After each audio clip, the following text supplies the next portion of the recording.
Gracias. Buenos días a todas y a todos. A nombre de Causa en Común les damos la más cordial bienvenida. Muchas gracias por acompañarnos en la transmisión de esta mesa de análisis. Agradecemos a todas las personas que nos siguen a través de Facebook Live y vía Zoom, y especialmente agradecemos a nuestros panelistas del día de hoy. Muchas gracias por su participación y por su interés en el tema. Continúo entonces presentando a nuestros panelistas. El día de hoy nos acompaña María Amparo Cázar, presidenta ejecutiva de Mexicanos contra la Corrupción y la Impunidad; Pedro Salazar Ugalde, director del Instituto de Investigaciones Jurídicas del UNAM; Gonzalo Hernández Licona, director de la Red de Pobreza Multidimensional; Jorge Suárez Vélez, economista y analista financiero; y María Elena Morera, presidenta de Causa en Común. Muchas gracias a todos.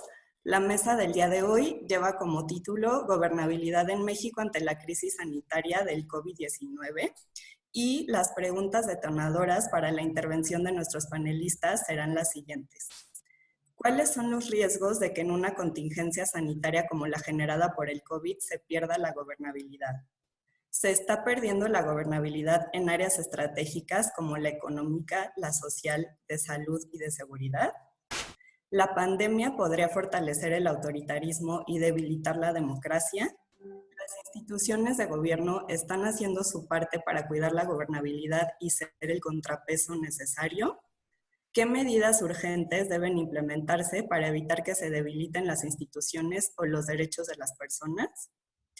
Les recordamos a nuestros ponentes que tienen 8 minutos para participar, y les pedimos a las personas que nos siguen que por favor nos envíen sus preguntas a través del chat de Zoom o de Facebook, indicando su nombre, medio u organización a la que pertenecen y a quién va dirigida la pregunta.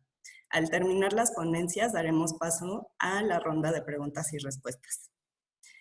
Iniciamos entonces con nuestra primera panelista, María Amparo Cázar, presidenta ejecutiva de Mexicanos Unidos contra la Corrupción y la Impunidad. Muchas gracias, María Amparo. Muchas gracias, Tere, y gracias por la paciencia que tuviste conmigo para poder participar en este foro. Gracias a Causa en Común, que yo me honro en participar como consejera, y bueno, y María Elena me hizo favor de invitarme. Saludo a todos mis compañeros, un honor estar con ustedes, y trato de responder las amplísimas e importantes preguntas sobre la gobernabilidad en las 4 vertientes. Me voy a centrar básicamente en la económica, política y social, porque de salud sé poco, he aprendido mucho en estos meses, en estos días, pero pues no es mi tema. Y me da mucho gusto que estén hablando de gobernabilidad, porque creo que mientras estamos todos pendientes de lo que está ocurriendo con el COVID y cuántos muertos y en qué zonas de la ciudad y si están bien las cifras y etcétera, pues todos los demás temas que son muy importantes para este país están siendo dejados de lado. Incluso me atrevería a decir que se han metido una serie de, en lenguaje muy llano, una serie de goles, tanto a través de iniciativas como de actos administrativos, que no se les ha dado la importancia que se les debería de dar en el debate público, en la agenda pública de discusión, porque todos estamos centrados en lo urgente. Pero pues hay muchas cosas que están ocurriendo y que deberíamos de estar pendientes de ellas, y no lo estamos porque está todo esto monopolizado por la discusión del COVID y, en todo caso, por la crisis económica que está suscitando. A mí me sorprende este tema de la gobernabilidad en el sexenio de Andrés Manuel López Obrador, porque tenía todo, creo que de verdad todo, para que la gobernabilidad no fuese un problema como fue para los presidentes anteriores. Digo esto porque llegó con una gran legitimidad, porque nadie cuestionó su triunfo, porque llega con mayorías en las 2 cámaras, en una pues, con los 2 tercios casi, desde luego desde mi punto de vista, violando el espíritu de la ley porque tuvo 34% de la votación en la Cámara de Diputados y tiene pues prácticamente la mayoría calificada entre alianzas y el rejuego que se ha hecho con la representación proporcional y los partidos de la alianza. Pero en fin, tiene, más allá de eso, tiene ahí la mesa puesta. Tiene además un partido que, es cierto, no acaba de cuajar, pero que sí tiene o ha tenido la disciplina hasta ahorita, sin descontar que tiene muchos problemas internos Morena, pero ha tenido la disciplina para pasar prácticamente todas las iniciativas que ha querido el presidente de la República. Y decía yo lo de la gobernabilidad, que tenía todos los ingredientes para tener un país perfectamente gobernable, porque aún quienes no votaron por él y quienes no veían con buenos ojos, en particular buena parte de las clases altas, los empresarios que sí tenían mucho miedo que llegara un presidente como él, pues han tenido una tolerancia, diría yo, frente a las políticas, frente a el discurso polarizante, frente a las denostaciones que ha hecho de lo que quieran ustedes, la mafia del poder, el neoliberalismo, los fifís, etc. Entonces, un sector que se esperaba que pudiera ser un sector que confrontara las políticas de López Obrador, no lo ha hecho o lo ha hecho muy tibiamente o lo ha hecho tras bambalinas. Esto es, optaron por esta estrategia de no confrontar a el presidente de la República.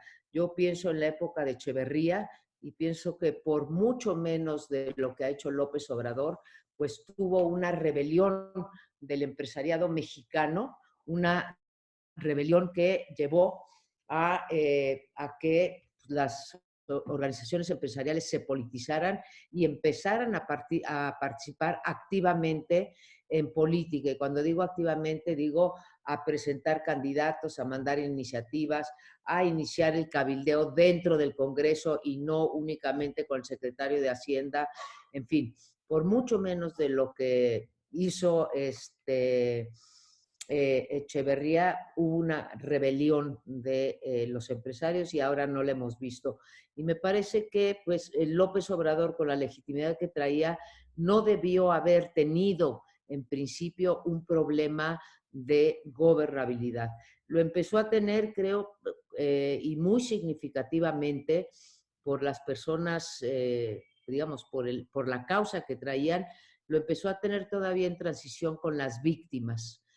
Que fueron, creo, y curiosamente, los primeros que le pusieron un freno, que mostraron su desacuerdo con la política en este caso. Lo empezó a tener con los funcionarios públicos que votaron masivamente por él.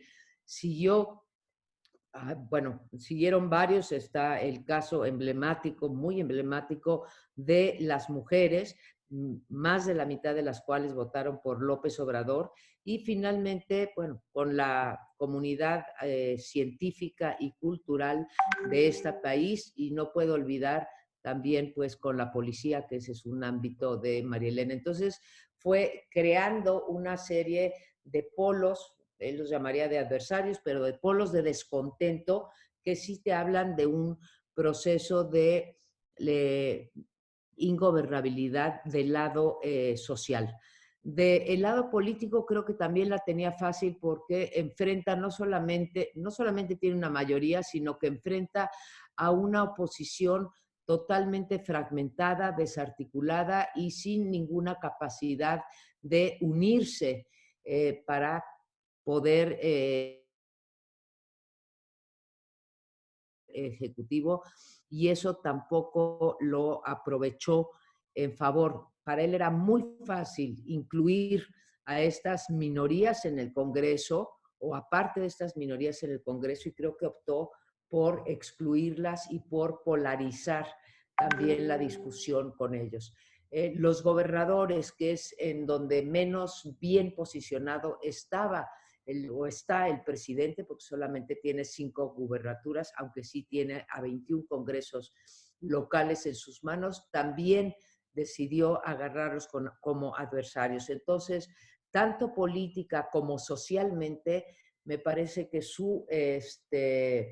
pues, su actitud, no solo sus políticas, sino su actitud de confrontación, ha provocado que pues mucha de la gente que votó por él ya no votaría. Creo que mencionaría muy particularmente a el segmento de jóvenes, que es entre los que pues tuvo una altísima votación y es entre los que hoy, según las encuestas, ha bajado más su popularidad y su preferencia electoral.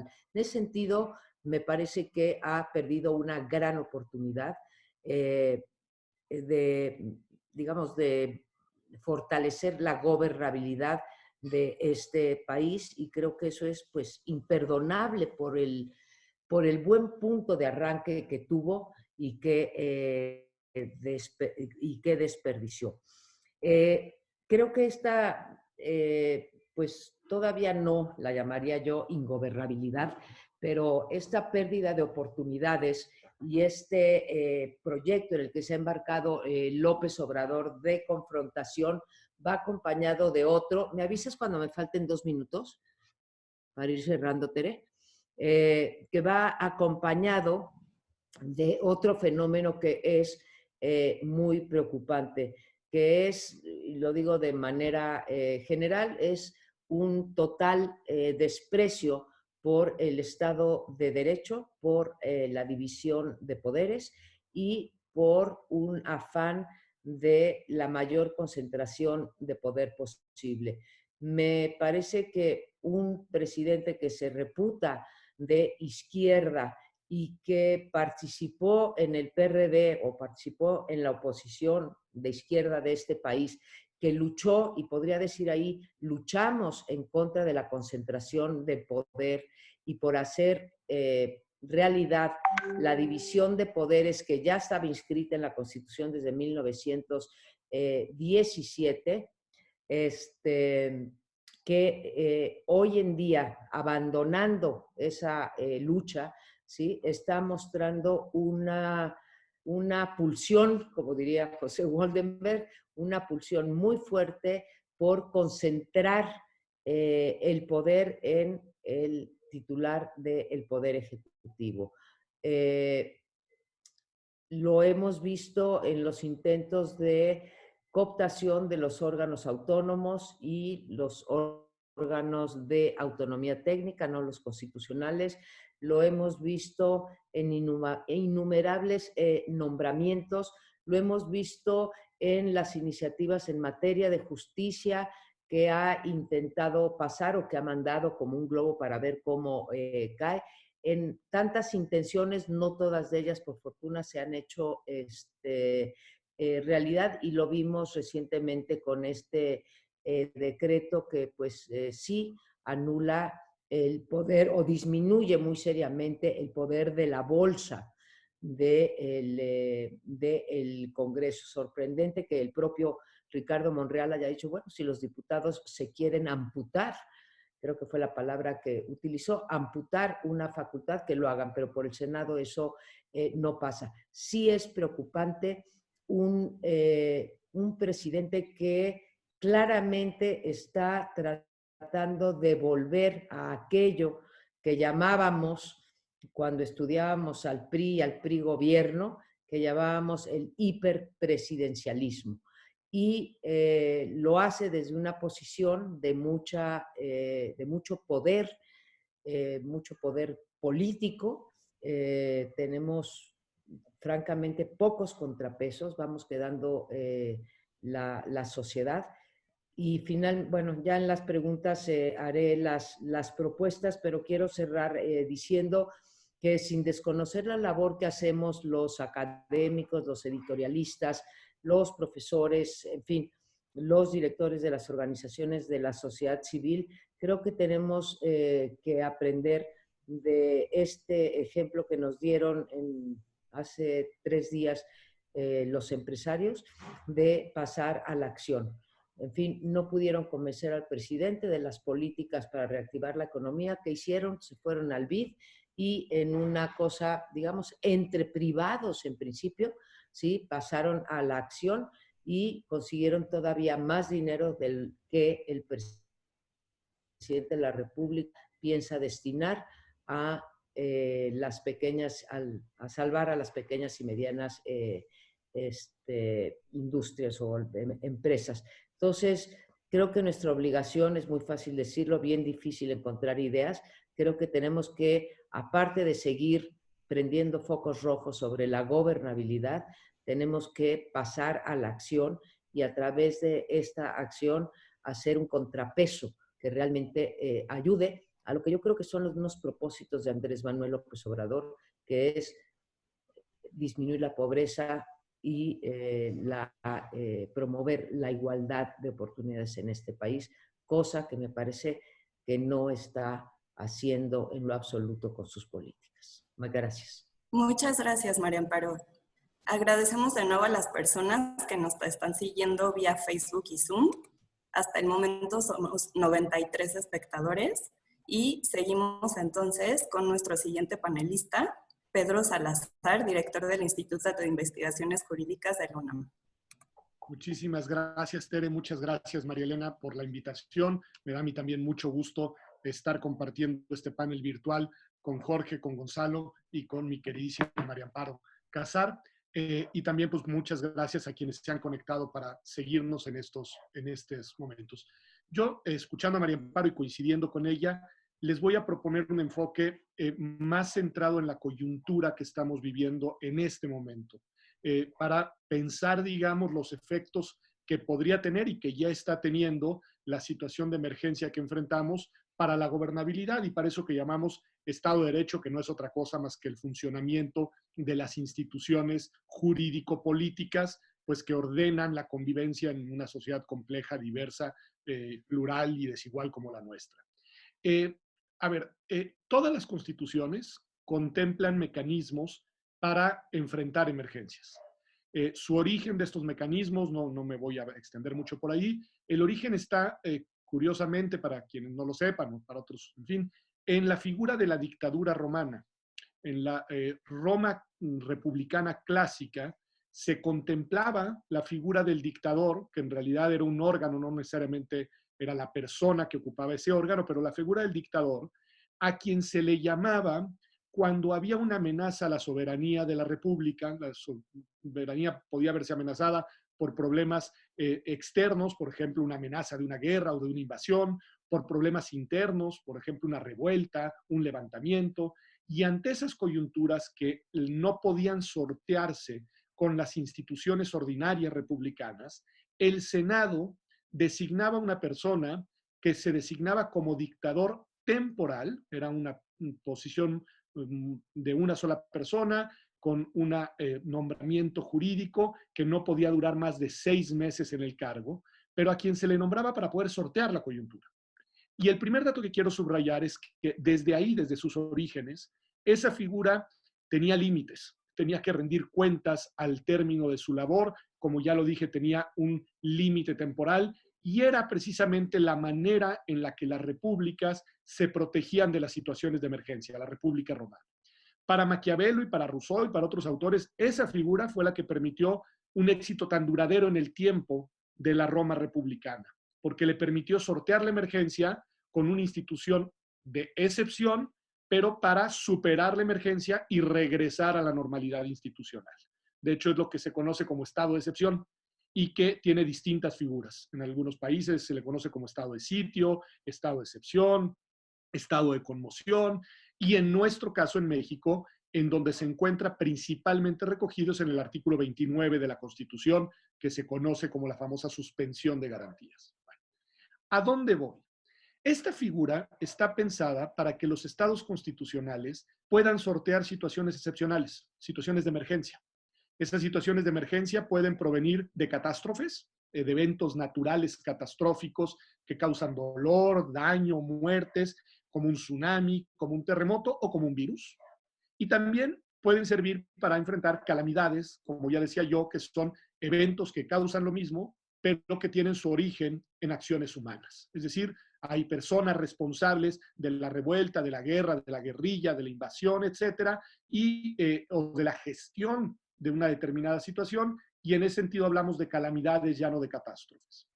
La verdad es que las catástrofes y las calamidades se pueden mezclar, porque un evento catastrófico puede ser mal sorteado, mal gestionado, mal enfrentado, y en ese sentido a la catástrofe se le puede sumar la calamidad. Y ahí tienes el evento natural más la irresponsabilidad o la mala responsabilidad de determinadas personas que debieron de haber actuado como no actuaron. Bueno, la coyuntura que enfrentamos hoy, por el momento, nos enfrenta a una catástrofe sin duda, y probablemente nos va a poder llevar también por la senda de las calamidades si las decisiones que toman los actores responsables de tomarlas son acciones equivocadas. Pero en cualquier caso, independientemente de eso, creo que la pregunta que nos tenemos que hacer es cómo debemos sortear esta situación. Alternativa 1, sortearla con todas nuestras instituciones constitucionales operando de manera normal y ordinaria. Es decir, pienso en el nivel nacional, también piénselo por favor en el nivel subnacional, con las particularidades del caso. Bueno, presidente de la República realizando las tareas que le tocan, Congreso de la Unión sesionando y Poder Judicial, poderes judiciales en plural, poco a poco regresando a su funcionamiento ordinario para brindar justicia, etc. Esa alternativa, que es la alternativa 1 y que es la que a mí me gusta porque no veo por qué no debería de suceder, máxime con las posibilidades tecnológicas que hoy tenemos y demás, de facto, hoy no está funcionando. Y ahí tenemos que llamar la atención sobre cuál es la situación que hoy estamos enfrentando. Hoy tenemos un poder ejecutivo que ha venido concentrando poderes, estoy pensando a nivel nacional, que ha venido tomando decisiones que no le corresponden en muchos casos desde el punto de vista de sus facultades constitucionales, y que ha venido emitiendo decretos presidenciales como si fueran normas generales aprobadas por un órgano con potestades legislativas. Y eso es sumamente preocupante. No solo está pasando en México, está pasando en muchos otros países, y ya de hecho hay artículos muy interesantes que en realidad solo hacen eco de la historia, en los que dicen en las situaciones de emergencia los autócratas ganan terreno. Eso es un clásico que lo hemos visto pues, a lo largo de la historia en muchas situaciones, porque en efecto la emergencia genera, entre otras cosas, desconciertos, zozobra, miedo. En este caso, lo dice muy bien María Amparo, nuestra atención se ha ido orientando sobre todo a pues, los temores legítimos y genuinos que tenemos en materia sanitaria, y hemos venido cambiando y olvidando el foco de muchas otras cosas que en el ámbito político institucional están sucediendo. Decía que la alternativa 1 es que los poderes gestionen desde las modalidades pues, que hoy nos vemos compelidos a adoptar, pero gestionen y cumplan con sus funciones institucionales. A eso hemos venido llamando varios de nosotros en estas semanas, entre otras cosas, a que el Congreso sesione, porque de facto, al día de hoy, nuestro Congreso de la Unión no está legislando y no está realizando su tarea constitucional. Ya han dicho que van a sesionar la próxima semana.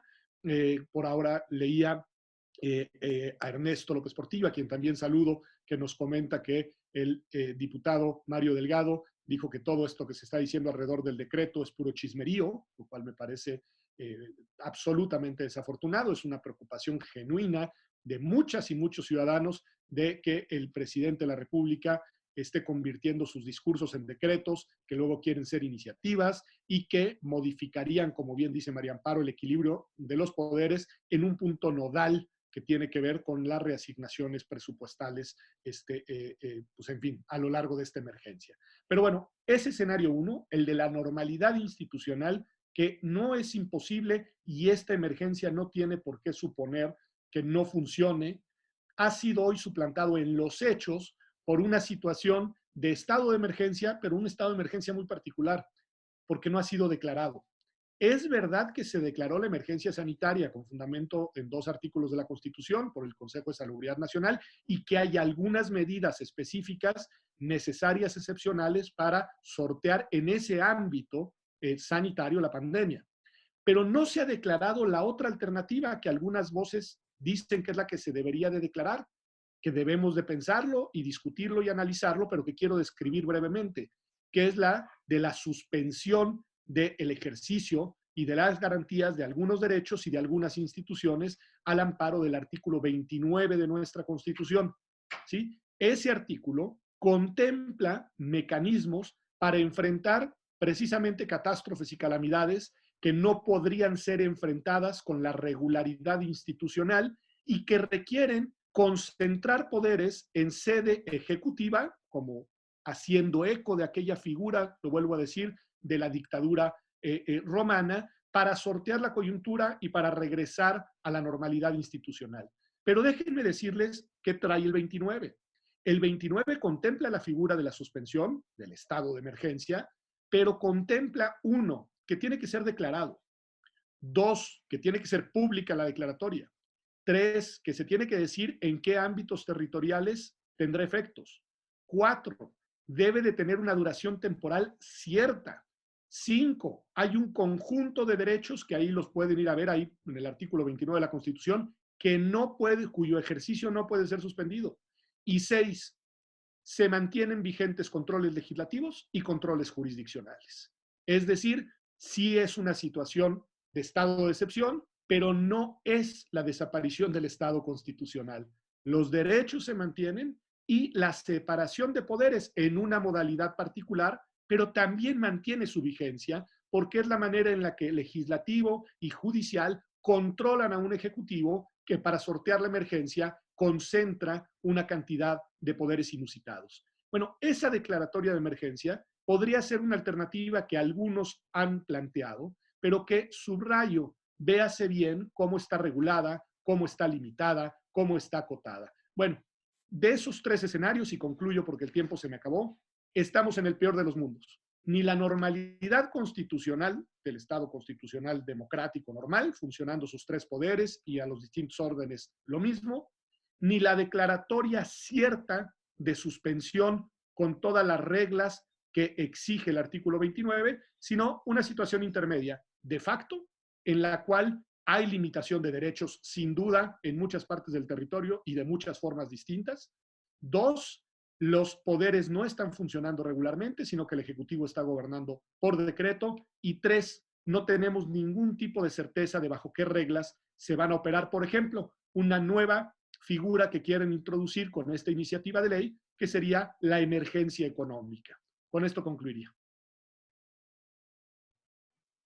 Muchas gracias, Pedro. Y muchas gracias de nuevo a las personas que siguen esta transmisión. Les recordamos, por favor, que nos envíen sus preguntas vía chat con su nombre, la organización o medio a la que pertenecen y a la persona que va dirigida. Ahora continuamos con nuestro siguiente ponente, Gonzalo Hernández Licona, director de la Red de Pobreza Multidimensional. Gracias, Gonzalo. Muchísimas gracias a mis colegas, a Causa en Común, a María Elena por este espacio. Yo lo que quiero reflexionar en estos 7, 8 minutos, si me lo permiten, es hacer un poquito de recuento histórico, historia reciente, de cómo llegamos hasta donde estamos. Déjame nos ubicamos en el primer semestre de 2018, con una sociedad hasta el gorro, hasta la madre, la verdad, de los políticos tradicionales, del PRI, del PAN, del PRD, un país en donde hay corrupción, donde hay gente que se ha enriquecido de manera al menos rara, robos, mañas, moches, corrupción, un país súper desigual, un país que sigue siendo desigual. Hay grupos que no han ganado tanto como otros, incluso han perdido, y un crecimiento económico bastante pobre de los últimos 25 años. Y tenemos al mismo tiempo un candidato alternativo, sagaz políticamente, tenaz, como es López Obrador, con un discurso atractivo a ras del suelo, contra el discurso de los presidentes ajenos, frívolos, una persona popular, una persona con elementos en su vida previa autoritarios, pero que eso le da un elemento de autoridad que a más de uno dice, bueno, pues si necesitamos un presidente con autoridad, este es el. Y por supuesto una persona que busca el poder, ¿no? Y ese candidato tiene un conjunto de soluciones para la corrupción, para la desigualdad y para el crecimiento, que los ha venido diciendo desde hace 18 años, 12 años, 6 años, 2 años, y que los sigue presentando hasta hoy, como lo vamos a ver en un segundo. Entonces, él tiene su forma desde hace muchos años de tratar de abatir estos tres problemas. Y a veces en la elección uno dice, bueno, los candidatos dicen muchas cosas y prometen muchas cosas. Por supuesto, hay unos que son verdad, que son mentira. Luego, cuando ganan, hay cosas que no hacen. Bueno, la sorpresa es que cuando llega el segundo semestre de 2018 y después 2019, gana López Obrador. Y muy pronto hay tres decisiones concretas que lo pintan de cuerpo entero y que nos las había avisado. Cancela el aeropuerto de Texcoco, hace compras absolutamente centralizadas y nos sigue diciendo que el motor económico del país está basado en Pemex, en el petróleo, en Dos Bocas. Es decir, la desigualdad la abato diciéndole al poder económico, vas a hacer lo que yo quiera. Y si tú ya tuviste algunas decisiones previas, yo las puedo cancelar. Yo gané con la popularidad enorme, lo puedo hacer. Te lo dije, no soy florero. La corrupción, ¿cómo se abate? Bueno, es muy sencillo, no gastemos, o si gastamos, mi compañera Raquel Buenrostro y yo supervisamos cada peso y seguramente no va a haber corrupción. El crecimiento económico el día el petróleo. ¿Qué nos pasó en este año 2019-2018? Bueno, vimos ya resultados, malos resultados. Baja de la inversión pública y privada, el crecimiento llega a 0 y per cápita es -1 en 2019, desabasto en el sector salud, reducción de presupuesto en el sector salud, porque hay que privilegiar los cajones presupuestarios que tiene el presidente, como cualquier presidente, por supuesto. Y así nos encuentra el 2020 con un país mucho más polarizado, porque en ese proceso pues hay muchas críticas, como ya María Amparo lo ha dicho muy bien, críticas de muchos actores a partir de las decisiones del presidente. Hay un movimiento, el movimiento feminista de inicios del año fue importante, porque empieza a descuadrar el presidente de alguna manera y el coronavirus hace que en ese proceso el presidente pierde el piso, se descuadra un poco, no estaba en su libreto. Cuando al presidente le suceden cosas que no están en el libreto, no siempre tiene claridad de qué hacer o hace lo que está pasando, dice, pero ahorita vamos a eso. Pues, ¿qué sucede? Que ante el coronavirus, el presidente, surprise, surprise, no cambia de estrategia. No quiere, no sabe, no lo va a hacer. Pues es bien interesante, al menos lo que pasa a personas como uno, ¿no? Donde decías, no, lo del aeropuerto no lo va a hacer, es imposible, no puedes echar a la borda esa inversión. Lo hizo. Oye, ante la mayor tragedia económica posible desde el 29 en México, el presidente va a hacer algo diferente, no lo va a hacer. Entonces, su solución a la desigualdad, al crecimiento y a la corrupción en este proceso es el mismo de siempre. Ante la desigualdad es, no voy a salvar empresas porque son de ricos. Vamos a ampliar la desigualdad como lo hacían antes en los periodos neoliberales. Por lo tanto, mi forma de tratar de salvar la situación económica no es vía las empresas. Eso nos suena como a proa. Entonces, la solución no es por ahí.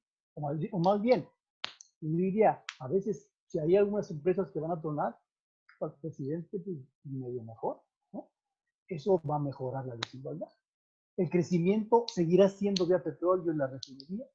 Y la corrupción es un poco lo mismo, es no le demos a la gente muchos recursos porque seguro hay corrupción. Lo acaba de decir ayer, dijo, el arreglo entre el BIR y las empresas, seguramente va a haber corrupción porque yo no lo estoy viendo. Es decir, el presidente popular, el presidente que gana en buena parte por un desprecio de los partidos previos, el presidente que le da cierta esperanza a la población, pues ha tenido un conjunto de herramientas bastante malas para la selección, malas para la población, seguramente buenas para su proyecto político, pero lo que vamos a ver, lo que estamos viendo ya en la coyuntura es una pérdida de empleos bien importante, puede llegar a 2 millones de personas en este periodo. No vamos a crear 2 millones de empleos, vamos a destruir 2 millones de empleos, seguramente con mayor desigualdad y con un desastre económico en general mayor que el que de todos modos el coronavirus nos iba a imponer, porque seguramente el crecimiento o el decrecimiento se acercará al 10%. En este proceso hay una caída en su popularidad, pero que curiosamente, pues volvemos a ver a López Obrador que dice, pues esto me llega como anillo al dedo. Esto yo lo aprovecho y quiero, en buena parte, con lo que Pedro acaba de decir, pues aprovecho para querer consolidar el poder y decirles y seguirles diciendo a todos, no soy florero. El tiempo se me está acabando y yo nada más quiero decir, esto hace muy problemática la gobernabilidad, esto hace un problema importante. Hay una paradoja que aquí los expertos políticos me pueden ayudar a resolver, porque uno, qué bueno que surja una crítica y un movimiento alternativo, puede ser los empresarios, puede ser los gobernadores, puede ser alguien de la oposición, eso sería muy bueno para la democracia mexicana, pero a veces pienso que el presidente está esperando a que la liga se truene con un contrincante serio, en donde vuelve a poner al presidente en la pugna política que tanto le gusta. A veces pienso que el presidente está esperando a ver quién va a salir para decir, vuelvo a estar en campaña, porque esa es la situación que mejor me da. Un problema adicional, esto va a generar, está generando ya, como lo vimos en el ejemplo del BID, que las personas se están arreglando como puedan sin el gobierno, incluyendo el narcotráfico.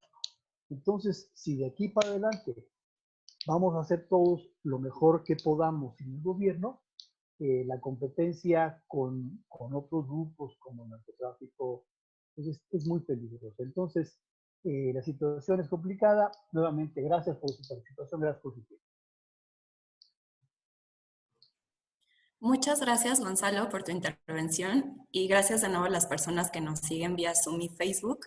Les recordamos que nos pueden enviar sus preguntas a través del chat con su nombre, medio u organización a la que pertenecen y a quién va dirigida. Y al finalizar las ponencias procederemos a la sesión de preguntas y respuestas. Continuamos entonces con Jorge Suárez Vélez, economista y analista financiero. Muchas gracias, Jorge.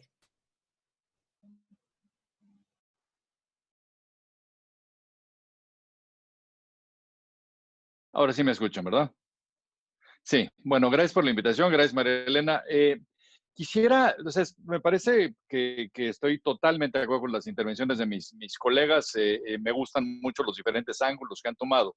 Y creo que ya siendo yo el último que expongo, me parece que probablemente donde más puedo aportar es en tratar de medir la magnitud de la crisis económica que viene, porque yo creo que eso será el mayor atentado probablemente a la gobernabilidad, precisamente por causas que los tres han tocado, es decir, es algo que atenta contra el proyecto que tenía el presidente López Obrador, algo que lo pondrá en una situación crítica donde no tendrá los recursos ni para repartir ni para hacer las obras que le parece que serán emblemáticas de su administración.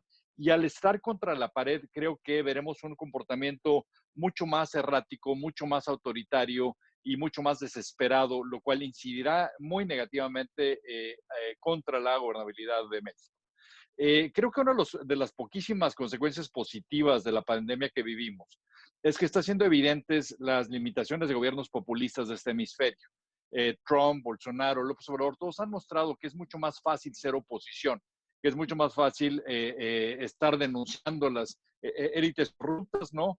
Y desde esa posición, digamos, tomar poder, Pero una vez está en el gobierno, eso de tratar de expandir su base, articular un gobierno incluyente, unificar al país, digamos, en la búsqueda de un objetivo común, es algo que a ninguno de los tres se les ha dado y esto es un problema importante.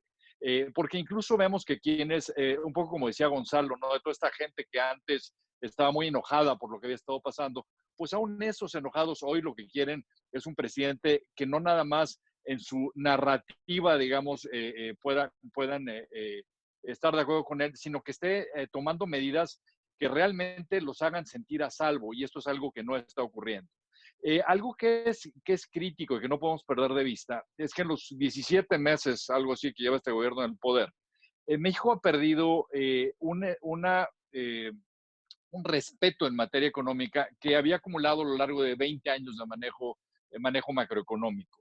Recordemos que México era la segunda mejor calificación crediticia de América Latina, solamente rebasada por Chile, que es una economía que es de una cuarta parte del tamaño de la nuestra, ¿no? Y teníamos una tecnocracia muy respetada internacionalmente y sin duda el Banco Central probablemente más respetado entre los mercados emergentes.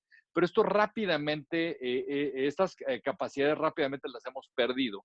Y lo que estamos viendo ahora es no solamente bajas en las calificaciones crediticias de México, sino en una enorme preocupación a nivel de la falta de predictibilidad de las políticas públicas que emanan de esta administración, lo cual mata la posibilidad de que se recuperen los niveles de inversión nacional y extranjera, pero también impide el que pueda haber fuentes confiables de recaudación fiscal en el futuro.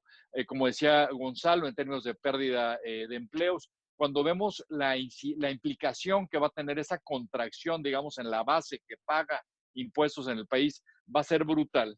Pero además, la insistencia, digamos, en mantener este modelo petrolero setentero, está haciendo que, como decía Sergio Negrete recientemente, decía, López Obrador es el capitán del Titanic, pero el iceberg es Pemex. Y lo que hemos visto es que cada vez más, al crecer este tremendo hoyo, se percibe una enorme destabilización de las finanzas públicas.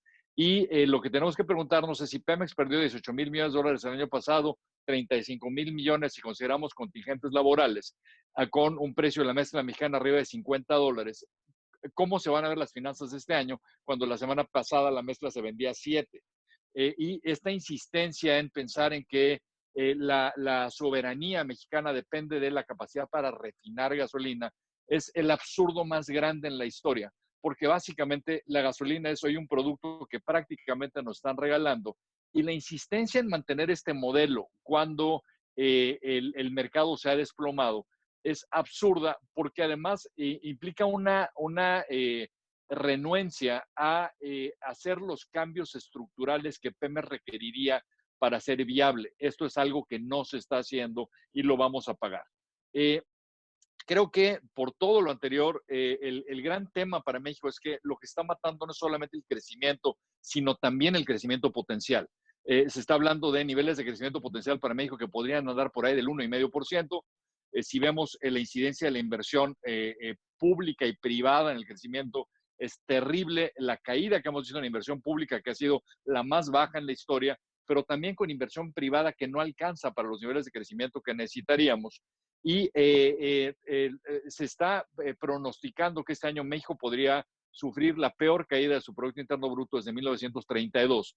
Pero el gran problema es que, por ejemplo, Moody's acaba de decir que el crecimiento promedio de 21 a 24 podría andar por ahí del 2%, es decir, esta sí sería una caída en forma de L, donde hay una caída y después estancamiento, lo cual generará enormes niveles de pobreza. Aquí los que pierden no son, o sea, los más pobres están siempre afectados, pero hay una base de asalariados, digamos, de clase media que vivía al día y que están perdiendo el empleo y que engrosarán las filas de la pobreza, y este será un tema brutal. Si vemos entonces todo esto, la gobernabilidad se ve afectada por toda esta situación, pero la pregunta que nos tenemos que hacer es ¿qué va a hacer López Obrador cuando vea que va a perder la mayoría en la Cámara Baja el año que entra, que eso implica pérdida del control presupuestal en un país que se gobierna con el presupuesto, y donde tiene lo que creo que empezaremos a ver es reacciones autoritarias a la orden del día. Veremos que conforme se quede sin dinero, se va a ir en contra de o va a tomar el ahorro de los privados por medio de las Afores, forzándolas a financiar los elefantes blancos, va a golpear a INEGI por reportar lo que está pasando, va a atacar a los medios con más violencia. Crecerán las amenazas a quienes no se estén alineando en órganos autónomos. Santiago Nieto seguirá siendo el sicario de confianza, investigando a legisladores, oposición, prensa, empresarios.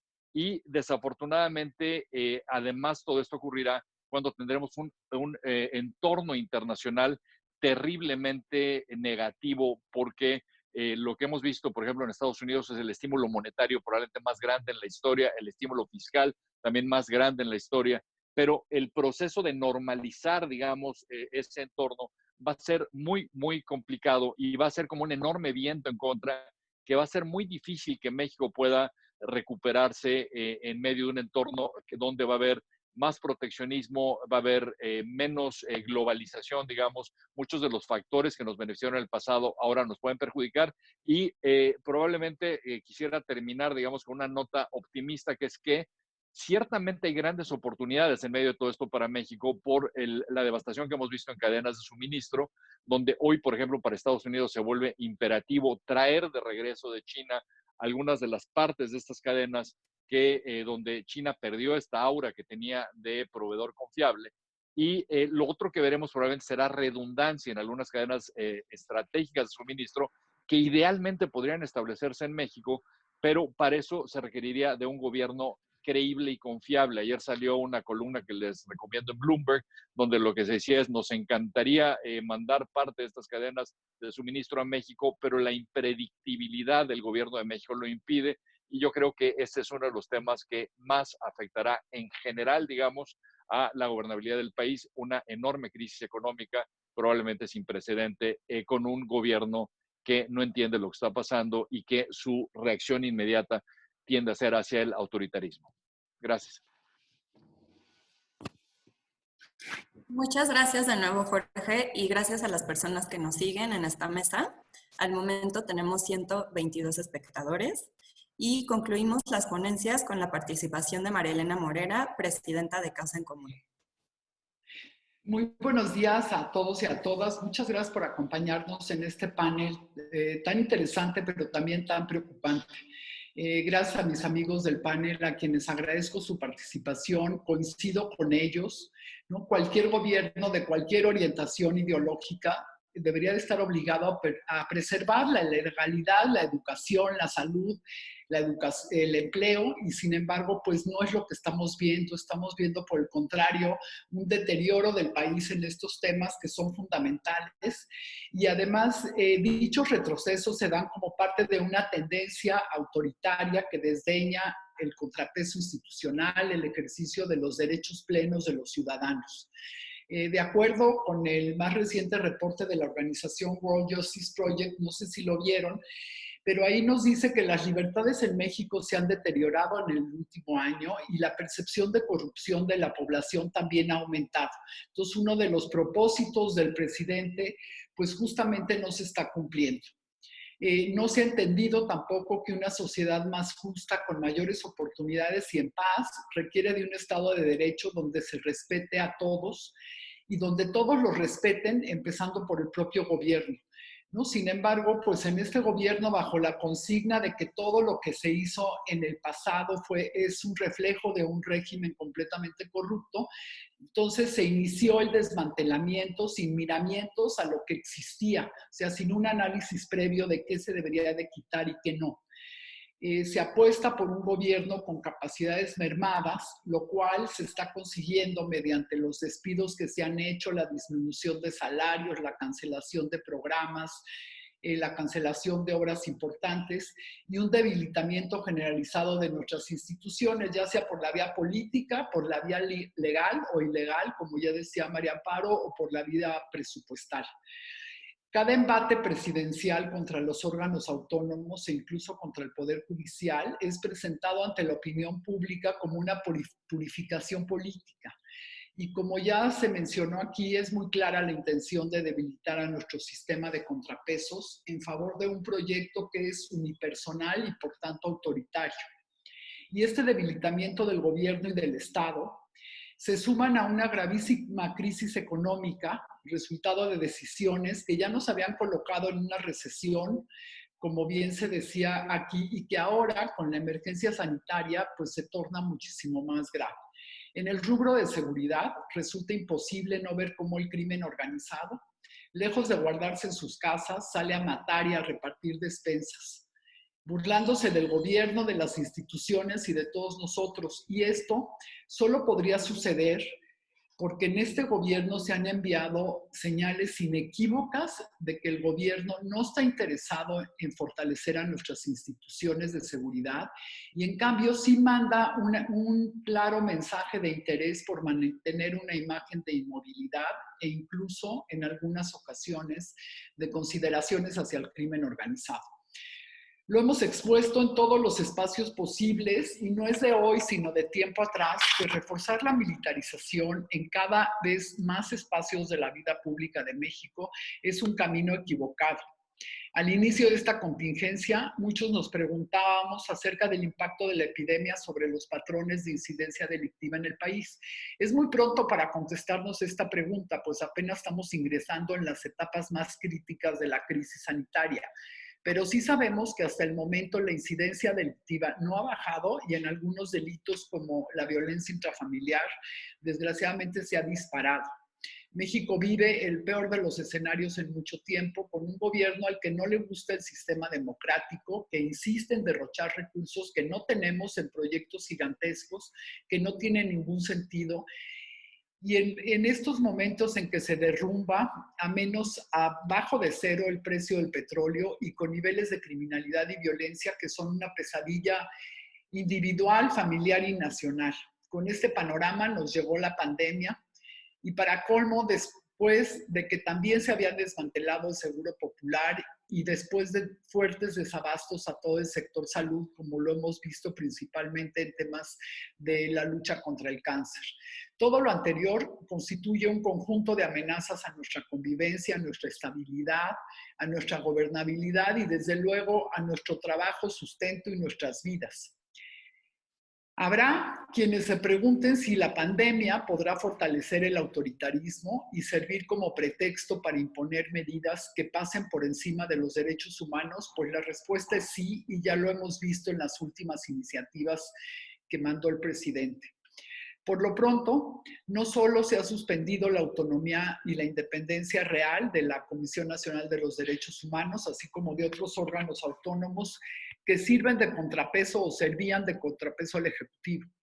No solo se han atacado a intelectuales, a periodistas, a empresarios, por expresar sus opiniones a las que todos tenemos derecho. No solo se ha militarizado como nunca antes este país abusando de las Fuerzas Armadas, sino que también se amaga, como les decía, con propuestas legislativas que tienen una clara definición autoritaria e incluso dictatorial, como la presentada hace unos días a manera de amago, pues luego ya la retiraron para reglamentar la suspensión de garantías, o el gravísimo decreto del que ya hablaba María Amparo, y Pedro, que pretende que el Ejecutivo determine y ejerza a su entera discreción la totalidad del presupuesto. Imposible entonces no estar preocupados, como les decía al principio, no solo por la gobernabilidad, sino también por nuestro sistema democrático. Al igual que el resto del mundo, esta pandemia vino a poner en relieve aún más nuestras carencias e insuficiencias. A la crisis de salud económica, social y de seguridad, ahora estamos ante un grave riesgo de nuestra gobernabilidad y de nuestra democracia. Y pues en busca de algunas salidas, pues no podemos proponer algo muy distinto a lo que ya se ha propuesto en esta mesa, que es despertar al legislativo, como ya lo dijeron aquí en otras palabras.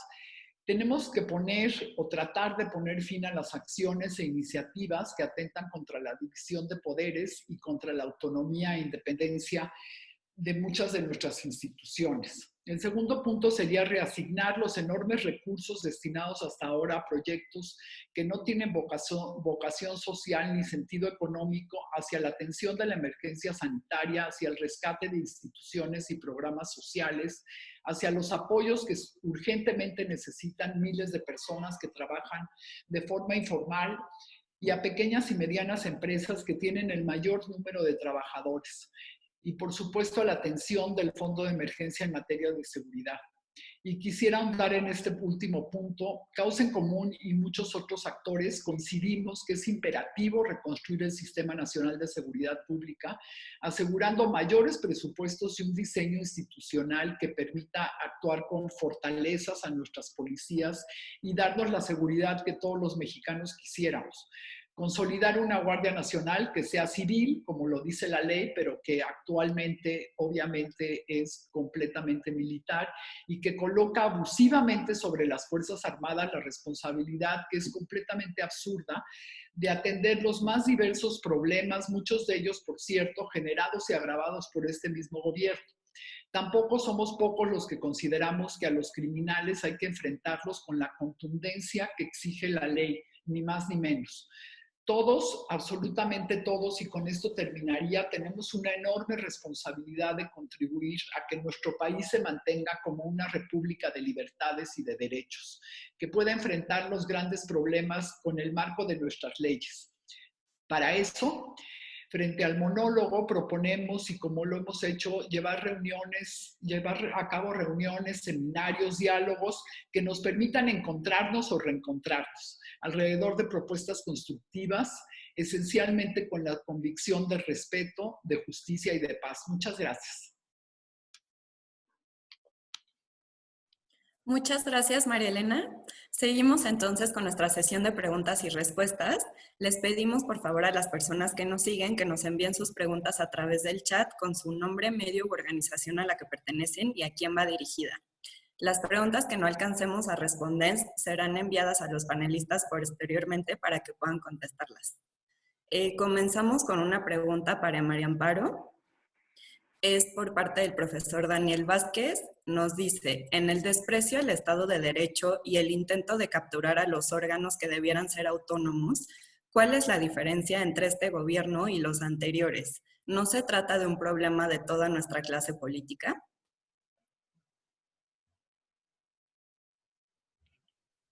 María Amparo, si gustas responder. ¿Ya? Gracias. ¿Verdad? Creo que tienes razón. Esto es una cosa, nadie está diciendo que ahora no priva el Estado de Derecho y sí privaba durante los regímenes anteriores, durante los 36 años de los que habla López Obrador del horrible neoliberalismo. Ni en esos 36 años, ni antes tampoco, podemos hablar de un Estado pleno de derecho. Es una asignatura pendiente en México. Logramos la democracia, pero seguimos con un Estado de Derecho bastante endeble, y ahí el experto es Pedro Salazar, aunque es cierto, no hay democracia, sí, no hay democracia plena sin Estado de Derecho, ¿no? Creo que es estéril la discusión sobre si antes no había o si antes sí había y ahora no.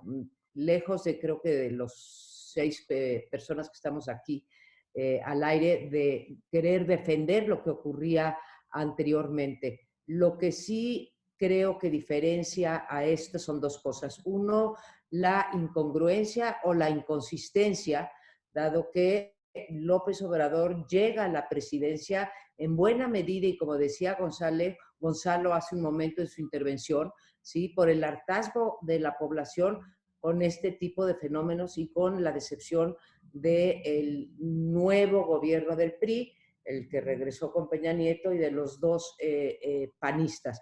Pero eso no justifica que la situación sea igual y que siga siendo igual. Creo que además hay 2 fenómenos que agudizan este problema. Uno es la intención de legalizar lo que era ilegal.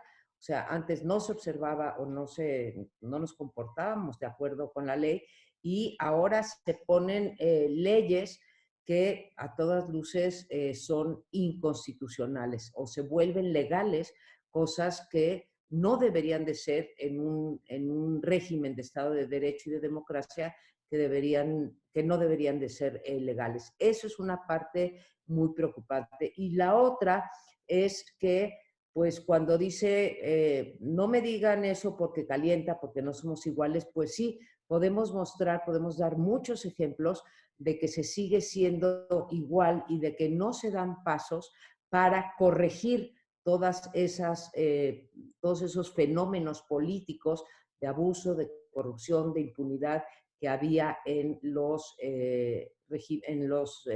gobiernos anteriores.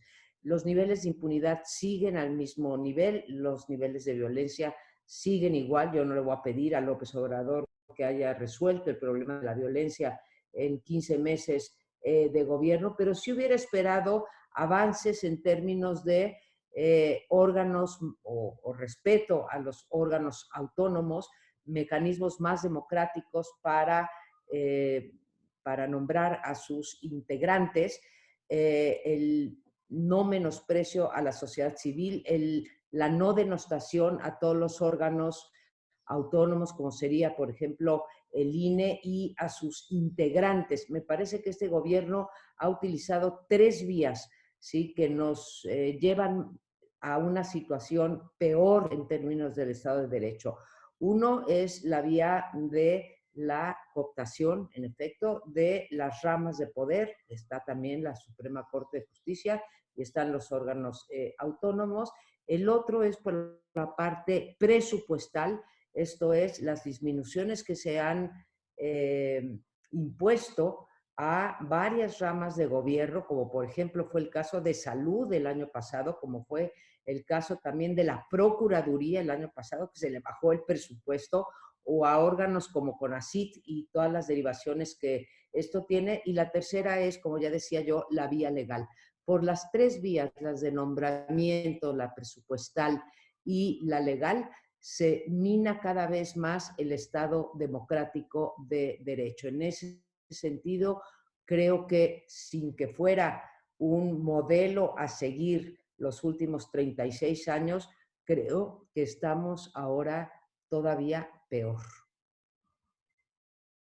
Y aprovecho, si me queda un segundo, para comentar algo que me disparó la intervención de Pedro Salazar, en donde menciona que en efecto él se iba a centrar en la coyuntura y cómo sortearla, y nos da las 3 maneras y cómo se ha optado por lo que él llama la situación de facto. Yo nada más ahí quería decir que se está aprovechando, no sé si estarías de acuerdo, Pedro, la crisis declarada sanitaria de coronavirus, la no declaración de una crisis económica, pero se está aprovechando la coyuntura para legislar en cuestiones que van a tener consecuencias después de la coyuntura, porque van a quedar plasmadas en el orden constitucional o legal. Y doy los 2 ejemplos. Uno, el decretazo del día 23 de abril, que se transformó en iniciativa. Veremos qué pasa la semana que viene. Y 2, la ley de amnistía. La ley de amnistía nos la pasaron como una de emergencia por el coronavirus. No tiene nada que ver. Esa fue aprobada en Cámara de Diputados en noviembre del año pasado, ¿sí? Y tiene una gran mentira en su seno. Aunque se aplique a partir del día siguiente de su publicación en el Diario Oficial, por el mecanismo que se previó, nadie va a poder salir de las cárceles antes de que termine la coyuntura, esperemos que termine antes de 6 meses, el COVID-19. Entonces se está aprovechando esta coyuntura para hacer retrocesos en el orden jurídico. Muchas gracias, María Amparo. Continuamos con una pregunta para Pedro.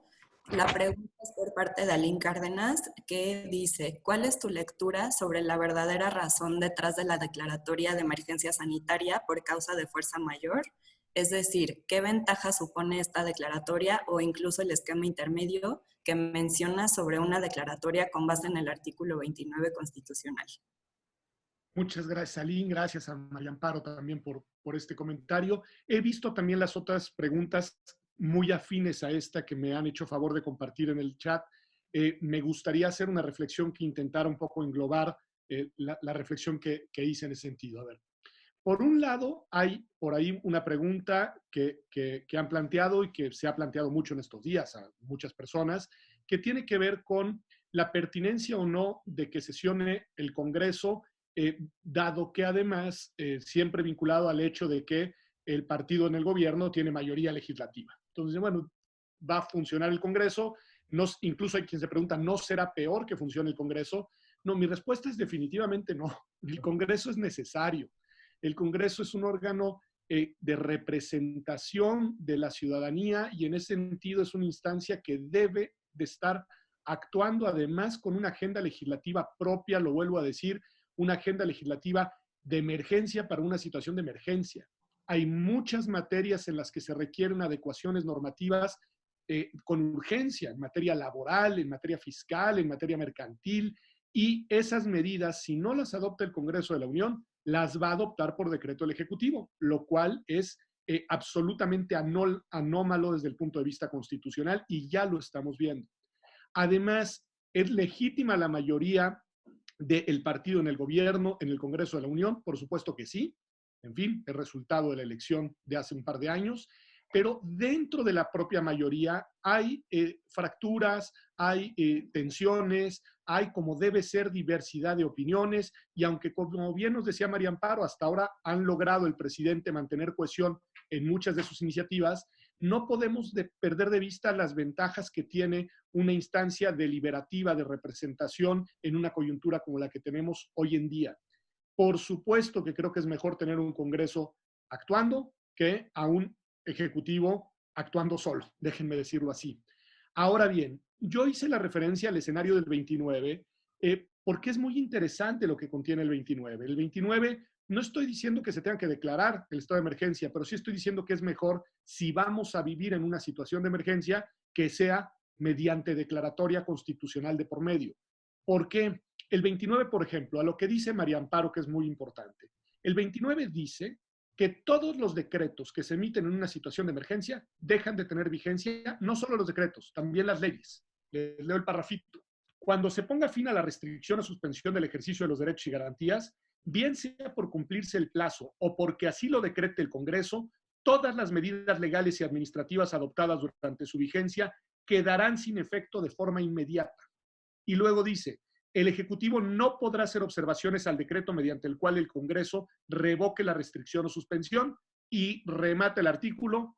Los decretos expedidos por el Ejecutivo durante la restricción o suspensión serán revisados de oficio e inmediatamente por la Suprema Corte de Justicia de la Nación, la que deberá pronunciarse con la mayor prontitud sobre su constitucionalidad y validez.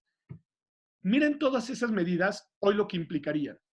Hoy implicarían, entre otras cosas, que los decretos y leyes que se han estado aprobando en este contexto, si se declarara la figura del 29, todos dejarían de tener vigencia al final de esta situación. Pero no solo. El Congreso sería la instancia facultada para levantar la declaratoria de emergencia, a pesar del Ejecutivo y aunque el Ejecutivo no quisiera. Y adicionalmente, decretos como el de la semana pasada, de inmediato y ex oficio serían revisados en su constitucionalidad por la Suprema Corte, lo cual además anticiparía una opinión de constitucionalidad o no de la iniciativa de ley de reasignación presupuestal que se presentó en estos días, lo cual implica un control jurisdiccional inmediato precisamente porque estamos en una situación excepcional. Es decir, la fórmula del 29 merece la pena ser estudiada porque es el escenario constitucionalmente contemplado más extremo para las situaciones de emergencia y es un escenario en el cual existen límites sustantivos e institucionales a la potestad del Poder Ejecutivo, precisamente para que sea una figura constitucional, Schmitt diría, una dictadura comisaria, pero y no se convierta en una tiranía. Esa sería, digamos, lo que diría la teoría político-constitucional clásica sobre esta materia.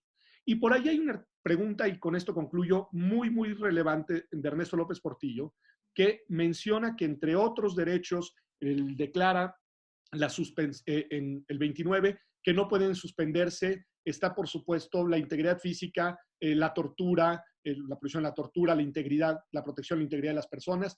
Y eso es muy claro en su sentido constitucional porque nos recuerda que en ninguna circunstancia, y mucho menos en una circunstancia de excepción en la que se concentran los poderes, se pueden violar derechos fundamentalísimos como la integridad de las personas. Y como bien dice Ernesto, el grave problema es que no desde ahora, desde hace años tenemos una situación de violencia y de exceso en el ejercicio de la fuerza pública que se ha traducido en violaciones a los derechos humanos de manera constante.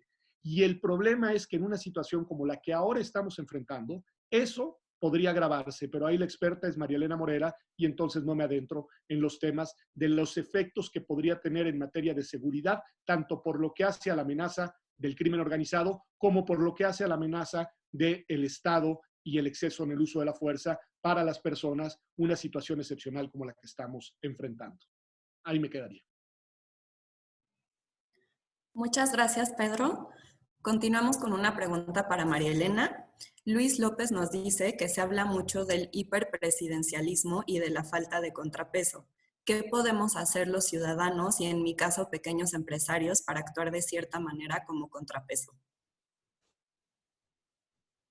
Pues mira, es difícil contestar esa pregunta en este contexto con este gobierno, ¿no? Sin embargo, yo sí creo que todos los ciudadanos tenemos la responsabilidad, por lo menos, de expresar en lo que no estamos de acuerdo. Y me parece que con este gobierno lo deberíamos de expresar de forma mucho más contundente y mucho más fuerte. Esto no quiere decir que nos vayamos a la polarización, como busca algunas personas de este gobierno. Simplemente quiere decir que todos lo expresemos, que actuemos conforme a derecho. Me parece que también es una oportunidad de ver otros países cómo están actuando. Yo, por ejemplo, veía el otro día en Japón, que no tiene ninguna medida extrema, inclusive la gente hasta puede ir a jugar maquinitas porque les encantan las maquinitas, pero nadie se acerca al otro, todo el mundo sale con cubrebocas, porque tienen un gran respeto por el otro. Entonces me parece que por ahí es por donde podemos empezar cualquier ciudadano. Y durante la emergencia, por supuesto, yo sí creo que todos los empresarios, pequeños o grandes, deben de tratar de conservar toda su base laboral, hacer acuerdos con la gente para que todos puedan conservar por lo menos algo de su salario.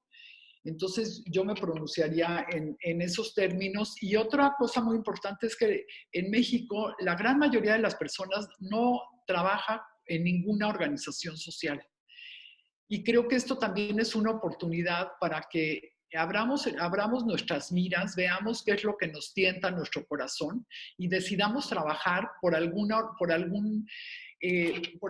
causa. Y esto me parece que lo podemos hacer a través de muchas organizaciones que hoy necesitan de la ayuda de todos. Muchas gracias, María Elena. Continuamos con una pregunta para Jorge Suárez. Pregunta Daniel Vázquez. Considerando la crisis que se nos viene, la necesidad de tomar medidas contracíclicas, que una de las más importantes es la inversión pública y que invertir en petróleo no es rentable, ¿hacia dónde debiera dirigirse la inversión pública?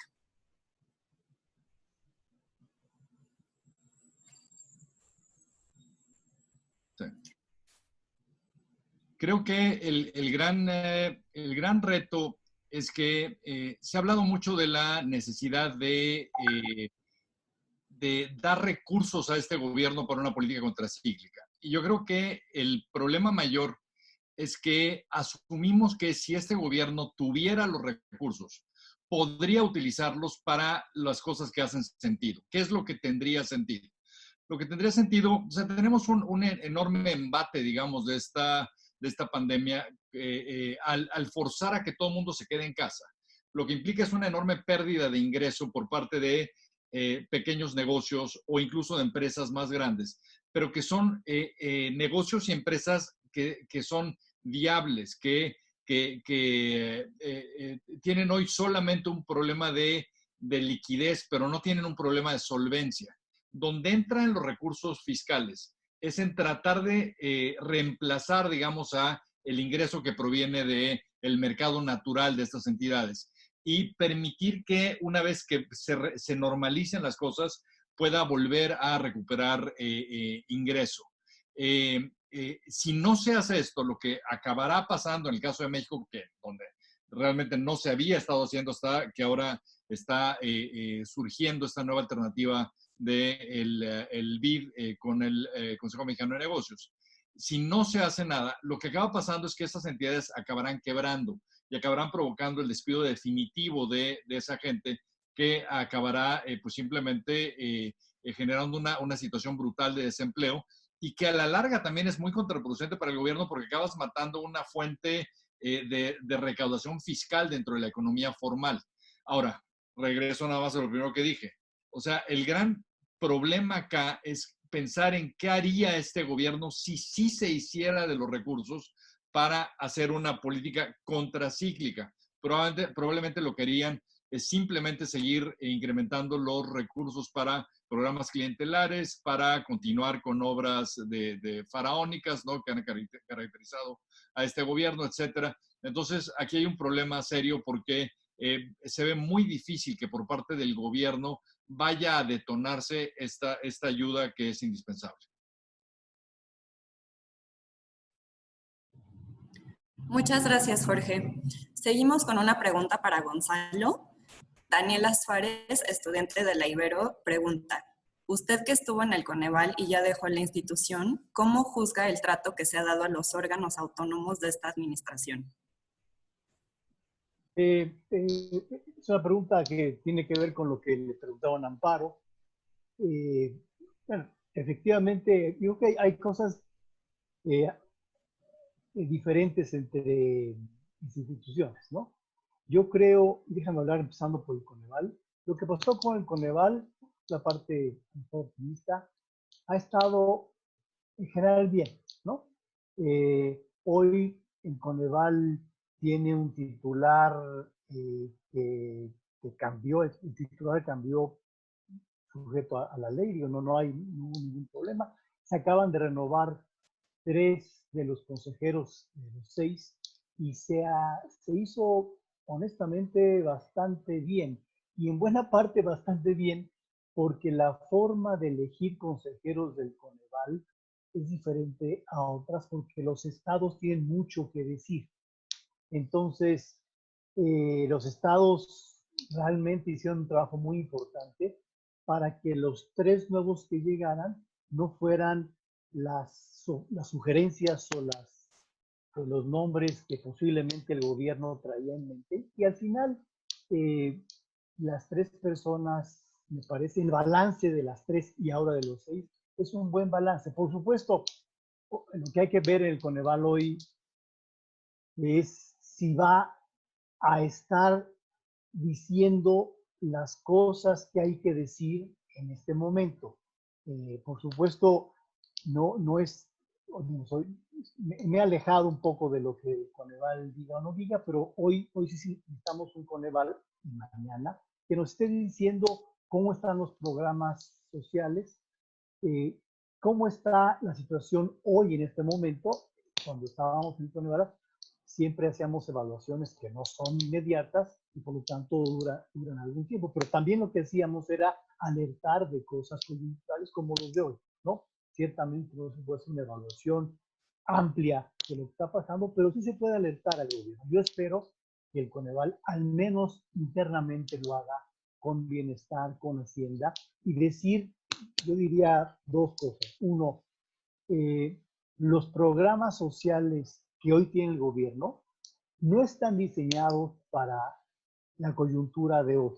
No se está mejorando la situación de la población ante pérdidas de empleo. Se está apoyando al adulto mayor, está bien, pero no es el tema principal hoy. Está apoyando a las mujeres con hijos, está bien, pero no es el problema de hoy. Entonces, yo creo que eso hay que decirlo. Y veo también, siguiendo con otras instancias autónomas, pues sí, una tendencia, como dice Amparo, de querer poner ahí a las personas más allegadas al poder. Ahí ha estado la tentación siempre. No es que no lo hayamos visto en el pasado. En el pasado, el presidente nos quiso poner a gente de su confianza.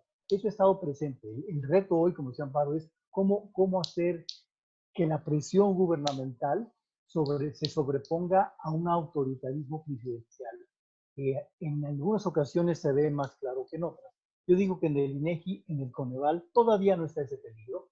Y déjame nada más acabar con esta reflexión, que es la siguiente para todos que estamos aquí presentes en estas pláticas y en muchas que hemos estado presentes en esta coyuntura, es qué hacer ante el hecho de que ciertamente las soluciones que está dando el presidente para la desigualdad, para la corrupción y para el crecimiento económico no son las adecuadas. Son bastante imperfectas, por decirlo menos. ¿Qué hacer ante el hecho de que hoy los trabajadores están perdiendo su empleo, sus ingresos y están sufriendo mucho? ¿Qué hacer para alertar ya no al presidente, sino a la sociedad en su conjunto de lo que está pasando? Yo a veces me pregunto, bueno, si el presidente no lo va a cambiar, habrá que tratar de que los funcionarios siguientes hacerlos como responsables de lo que está pasando, porque los funcionarios pues, son en buena parte responsables de lo que está pasando. El decreto de austeridad recientemente publicado es un buen ejemplo. Yo me pregunto si la secretaria de Gobernación, el secretario de Hacienda, fueron conscientes de publicar ese decreto, lo dejaron pasar así nomás, les dijeron, no tienes que publicar a fuerza, maestro. Ese tipo de cosas hace que los funcionarios públicos también sean responsables de lo que está pasando. Yo no sé si la dirección de las políticas tiene que ser ya no al presidente, sino a los funcionarios responsables más importantes.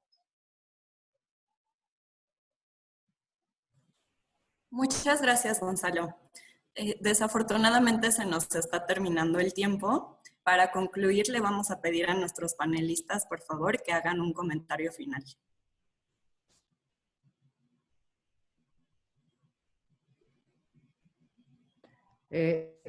Gracias, Tere.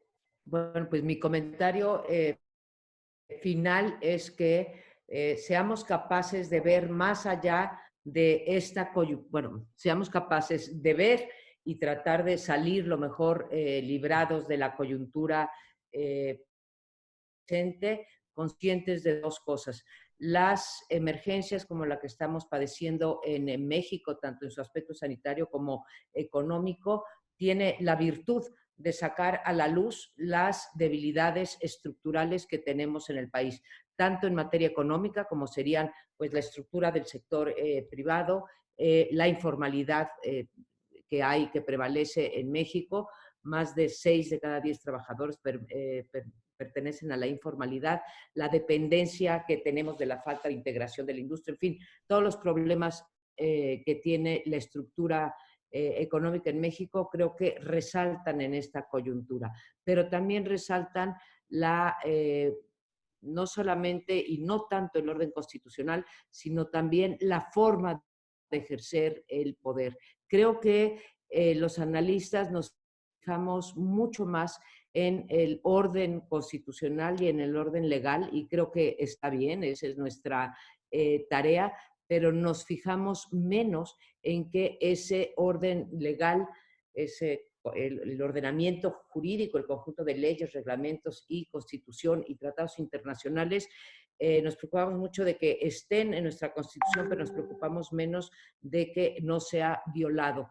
Entonces, yo haría un llamado a que en esta coyuntura y lo que viene cuando termine el aislamiento o cuando termine esta pandemia, creo que tenemos que revisar tanto los aspectos económicos como los de falta de observancia, me va a regañar Pedro por usar la palabra observancia, de leyes y reglamentos.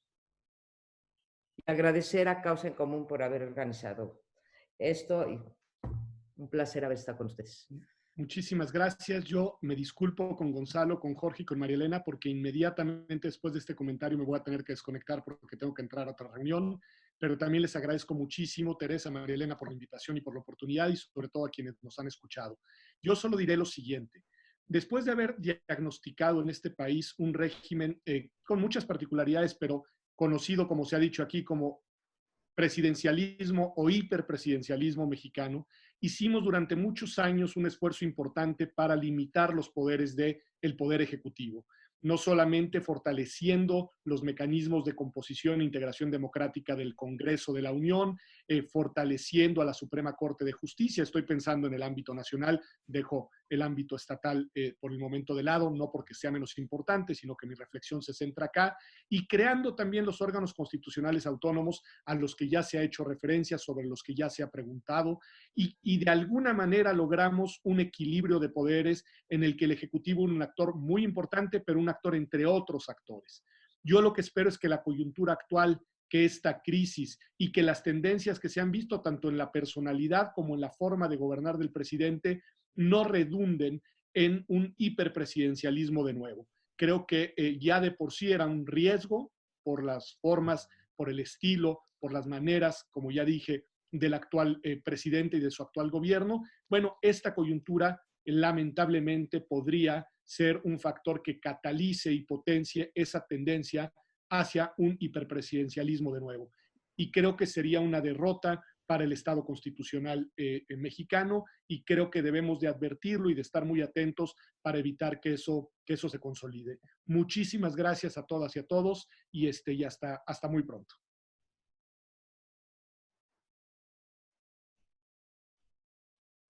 Muchas gracias, Pedro. No sé si María Elena, Jorge, Gonzalo gustan decir algo.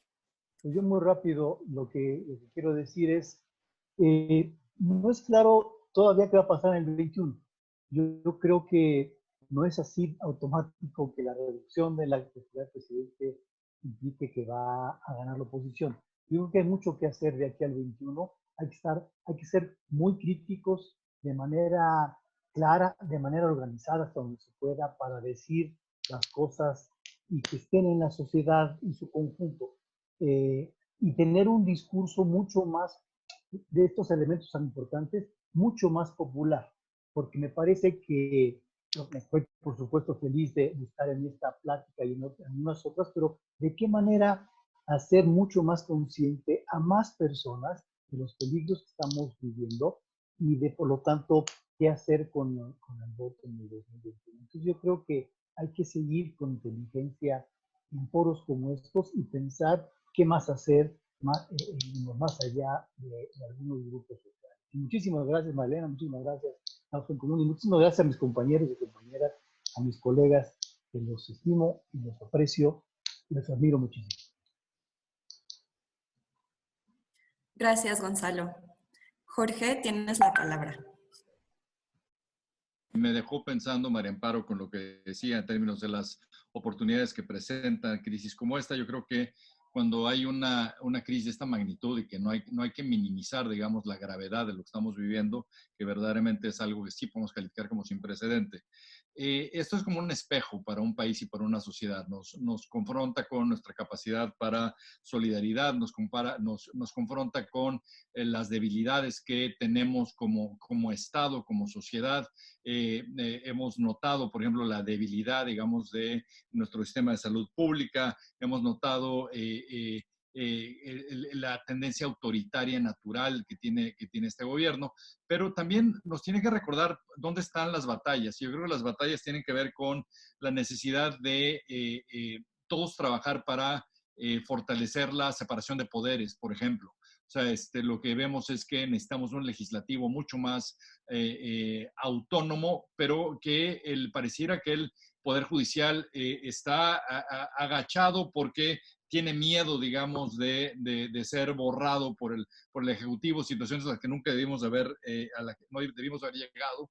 Entendemos cómo tenemos que fortalecer nuestra democracia, entendemos la urgente necesidad de crear contrapesos reales, entendemos el urgente trabajo que tenemos que hacer para abatir desigualdad, la necesidad de generar competitividad, productividad, crecimiento real, de fortalecer realmente Estado de Derecho, mucho más de lo retórico, de hacer una estrategia inteligente para combate a la violencia. O sea, no hablo de combate al crimen, sino combate al crimen que genera violencia.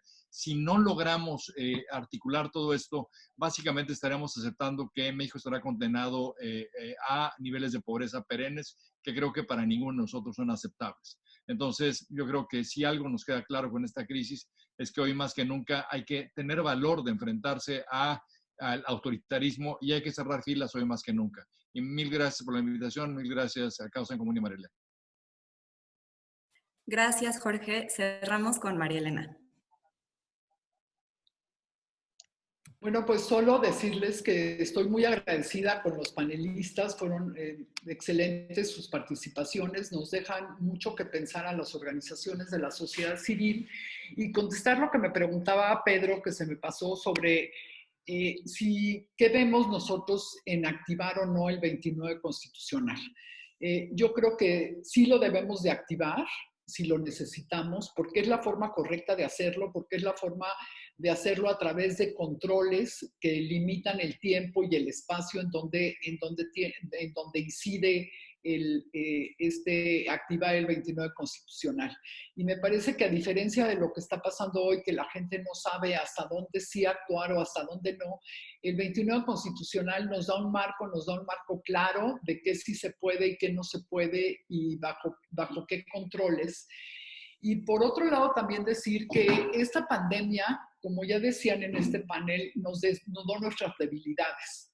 Y en términos de seguridad, nos dice ya claramente todo lo que tenemos que reformar para realmente ser un país más seguro, con menos violencia y tener menos víctimas. Que al final de todos, pues todos quisiéramos vivir en un país con justicia, con paz, pero no. Hasta ahora no lo hemos logrado. Esta pandemia pues, nos pone claro que tenemos nuevos retos y uno de estos grandes retos que teníamos ya pendientes y que ahora se exacerba seguramente pues, es el tema de seguridad. Muchas gracias a todas y a todos por haber estado esta mañana en este panel y nos vemos el próximo miércoles. Muchas gracias, María Elena. A nombre de Causa en Común, les agradecemos de nuevo a todos los panelistas, a María Amparo Cázar, a Pedro Salazar, a Gonzalo Hernández Licona, a Jorge Suárez y a María Elena por su participación el día de hoy. Y agradecemos también a todas las personas que nos siguieron en esta transmisión vía Zoom y Facebook. Les recordamos que aquellas preguntas que no alcanzamos a responder, se las enviaremos a nuestros panelistas para que puedan hacerlo. Muchas gracias a todos y los esperamos la próxima semana con la siguiente mesa de análisis que lleva como título Las cárceles, una bomba de tiempo en la contingencia. Hasta luego, gracias. Muchas gracias, Tere, muchas gracias, Magdalena.